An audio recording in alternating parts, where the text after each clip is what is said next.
युतीसाठी दोन्ही बाजूला सकारात्मक विचार. राज आणि उद्धव ठाकरेंनी एकत्र यावं ही लोकांची इच्छा. महाराष्ट्र आणि मुंबईसाठी बाळासाहेबांची शिवसेना कोणताही त्याग करायला तयार. संजय राऊत यांची प्रतिक्रिया. राज ठाकरे आणि शिंदेमध्ये आधी चर्चा झाल्या. शिंदे राज ठाकरे यांच्या निमंत्रणावरून त्यांच्याही घरी गेले. मात्र अंतिम निर्णय शिंदे साहेब घेतील. शंभूराज देसाई यांची प्रतिक्रिया. ठाकरे बंधू एकत्र येण्यावर राज ठाकरे स्वतः बोलतील. कोणी कुणाकडे जेवायला गेल्यामुळे युती किंवा आघाडी होत नसते. संदीप देशपांडे यांचा शिंदेच्या शिवसेनेवर निशाणा. गुणरत्न सदावर्ते यांना मनसे कार्यकर्त्यांची धमकी. सदावर्तेंची गाडी फोडण्याचा इशारा. राज ठाकरे यांच्या विरोधातील तक्रारीनंतर कार्यकर्ते आक्रमक. मी अघोरी पूजा केली नाही. व्हिडिओ व्हायरल करणाऱ्यांचेही व्हिडिओ आमच्याकडे आहेत.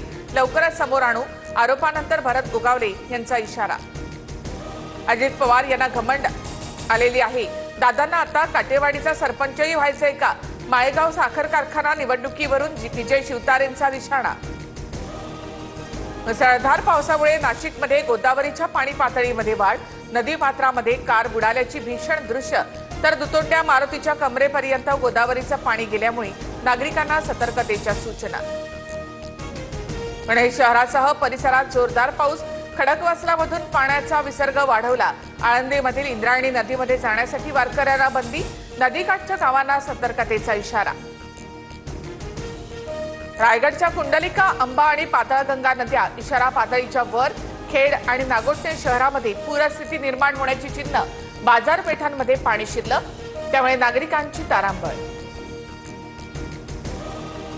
मुंबई, रायगड, रत्नागिरीसह पुणे आणि सातारा घाट परिसरात पुढील 24 तासांसाठी ऑरेंज अलर्ट. जगबुडी नदीनं इशारा पातळी ओलांडली. तर मुंबई गोवा महामार्गावर पाणी साचलं. वाहतूक खोळंबली.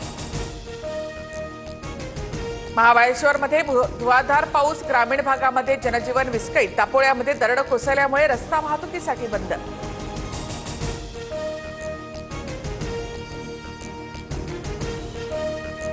तुकाराम महाराजांच्या पालखीचा आज आकुर्डीमधील विठ्ठल मंदिरामध्ये मुक्काम असेल. आळंदीमधील ज्ञानेश्वर महाराजांच्या मंदिराला सुद्धा आकर्षक सजावट.